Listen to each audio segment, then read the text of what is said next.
Hello, Pro Traders Club members. Now we're going to take a peek inside foreign exchange flows. And what we're going to do is we're going to have a look at some of the primary instruments that move from one institution to another institution, and kind of how they work among one another to make and facilitate these transactions that are creating the enormous amount of monies that move from one entity to another. Uh, it is kind of a bit of a big picture look at the foreign exchange market and a bit of an inside look. And what it's going to do is it's going to give you a bit of a feel for um, uh, it'll give you something to relate to when you see your foreign exchange news feeds come up through your platform, and the news and information that will make comments on some of the transactions that are being placed and the volume that is moving from one entity to another, and it'll help you to understand where some of this volume is coming from. Every trade is a portrait of the trader who managed it. So when you make a trade, the manner in which you manage that trade, win, lose, or net zero, how you've managed that trade, and the decisions you've made in your equity management are a direct reflection of where you are as a trader. So if you're shooting from the hip, then you are a relatively shallow trader. But if you are managing it with prudence and discipline and discernment and patience, then you are much more developed as a trader and a person. We're going to have a look at the BIS survey, which is the Bank for International Settlements. And this survey, what they do is they come out with a triennial survey, and it is the only real accounting of foreign exchange flows on a global level. And what it is the Bank for International Settlements is effectively a central bank of central banks. And the member banks there's approximately 55 central banks and monetary authorities that are members of the BIS.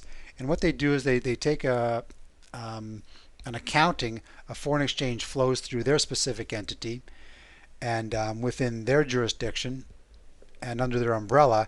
And what they do is they do an accounting of it, and they disclose it to the Bank for International Settlements on a triennial basis.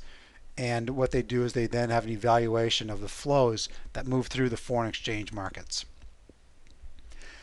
What the Bank for International Settlements does, and this survey, it measures the turnover in the foreign exchange markets, and it measures spot transactions, outright forwards, swaps, and OTC interest rate derivatives are some of the primary instruments that are tracked through this survey. The foreign exchange flows are primarily executed by hedge funds and insurance companies, which are very, very substantial financial institutions. Hedge funds managed by CTAs, and some very, very large hedge funds, a lot of offshore hedge funds, and dealing internationally in international equity, foreign exchange, and derivative markets. First, we're going to look at spot transactions. Just going back to this slide, we're looking at spot transactions, outright forwards, swaps, and interest rate derivatives. So first, looking at a spot transaction, I realize I'm going to read this, and I know that you can read, and I'm going to read this off the slide. But it's a foreign exchange transaction in which one party promises to pay a specific amount to the other party on the same day or within 1 or 2 days. And that's what's called settlement. Now, through your retail trading platform, you make a transaction. So for example, you may sell US dollars and buy euros. Well, you've effectively bought euros, but the settlement isn't for, typically you may see a 2-day settlement. So what the broker does is he does what's called a rollover, and they roll over the position. Therefore, it prevents you from having to actually take delivery on the other currency. So you don't actually see the euros come into your account and to get deposited and rest in your account. In fact, they do a rollover, which pushes the settlement date back and effectively prevents you from having to realize the transaction and an acceptance of the currency which you bought in the transaction. The transaction, of course, requires a buyer and a seller, and it may require a credit guarantee from the bank. That's if you're trading spot, typically through bank. If you're trading interbank like a fund or so forth, or if you're trading your own account through a bank, it requires a considerable amount of money and will require a credit guarantee from a bank. Or, for example, let's say you are making a transaction, you're making a business transaction with another entity, and say the business transaction is for 5 or 10 or 20 or 50 or $100 million. Then what will happen is, if you're making a spot transaction and you send your $100 million to the other party and they're going to give you the equivalent in their currency, then it will require a credit guarantee from the dealing bank or from the counterparty's bank, because we need to know that that counterparty is good for the money. And they need to know that you are good for the money as well. And these transactions may or may not be delivered. For example, the transactions that you make through your dealing platform are not delivered on. Outright forwards. An outright forward is a future commitment whose terms are established now. It's a contract under which one side will buy and the other will sell a specific currency at a set price on a given future date. So let me give you an example. Let's say you're a Canadian business owner and you export largely to, let's say 80% of your consumer base is in the US, and they pay you in US dollars. Now, what happens if the US dollar loses a considerable amount of value to the Canadian dollar over a given period of time, let's say over a period of 6, 8, 12 months? And you have anticipated or budgeted for that revenues to come into your company. Now, you have to, where is the differential in the revenues going to be offset? Because if the Canadian dollar gains by 20% against the US dollar, you've now lost a considerable amount of revenues and your margins have now become very, very tight. So what will happen is you can hedge against any major currency fluctuations by buying an outright forward contract. Therefore, when you exchange monies with the bank, or exchange your revenues, your US dollar income with the bank, you've already agreed on a specific price to be realized at a certain date. Therefore, you can take your US dollars, and it's a hedge of sorts. So you take your US dollars, convert them into Canadian dollars at the price that you had previously set when the outright forward was purchased. An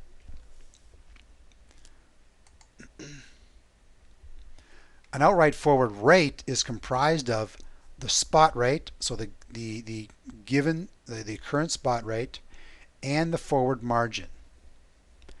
And some of these instruments that I'm laying out here, I'm just giving you a basic overview. And what you can do, you can simply do a Google search, go to University of Google and do a search, and you can certainly find out a lot more details about these instruments. A currency swap. A swap that involves the exchange of principal and interest, or it's an interest-bearing instrument in one currency for the same in another currency. And these swaps can become very, very complicated. And the parties may exchange principal amounts at maturity, and the price is influenced by the yield on the instrument, and on both, it's the yield on both currency and the spot rate. Okay, so what it is you may have two large corporate entities in separate regions that deal in separate currencies, and they may have business objectives that require a swap with another larger entity that may have a different type of objective. And what they do is they create this swap that is supposedly beneficial to both parties. However, there is risk. There is risk in the foreign exchange fluctuation. But these swaps they can be very, very complicated instruments that actually can be created unique to the scenario, and effectively they're influenced by the spot rate and the yield on both currencies. OTC interest rate derivatives, and these are made up of primarily commercial and investment banks. And what they do is they create interest-bearing derivative products to trade with one another. And again, it's one of these creation of products in order to suit their the needs of their business. Just to summarize, the 2004 Bank for International Settlements survey, the average daily FX turnover based on this 2004 survey was $1.88 trillion. It's a 57% increase since 2001, a very generous increase in the volume in foreign exchange plays with this whole globalization coming into effect, and there's just been just a gross amount of increase in foreign exchange transactions and international business, as well as movement of funds for investment purposes as well. 50% are forwards and swaps, and that's why it's important for you to understand on a basic level forwards and swaps, because you will see these flows moving through. You'll see the news feeds and so forth and the dealing of these instruments, and it will give you a feel for the volume that's being generated at that time that these instruments are being transacted through the foreign exchange market. 33% are spot transactions, and less than 10% are actually delivered. The US dollar is involved in 89% of trades, almost $1.7 trillion daily. Now, what does that mean to you? The reason why this is important is that if you're trading the US dollar cross, base or cross currency against any other currency, then you can expect larger volumes within that foreign exchange cross. So the largest amount of volume is being dealt in US dollars. In 2004, the Bank for International Settlement survey concluded that on a daily basis, the euro-US dollar trade the largest volume, $501 billion, 28% of the volume. Dollar-yen traded $296 billion, 17%. British pound, $245 billion, or 11%. So you can see here the major currencies are US dollar, base or crossed, all the way down to dollar Canada, and then we get into, you see here, the Japanese yen, and as we saw earlier, the Japanese yen has the second largest amount of volume, and then we see our yen cross down here with euro and euro pound. Now, a couple things I want to point out. 2004 survey, and in 2004, what was happening to precious metals? We know that the Australian dollar is a commodity currency and very much driven by commodity prices, and the Swiss franc, a gold-based currency. However, the 80% of their trade is done with the Eurozone.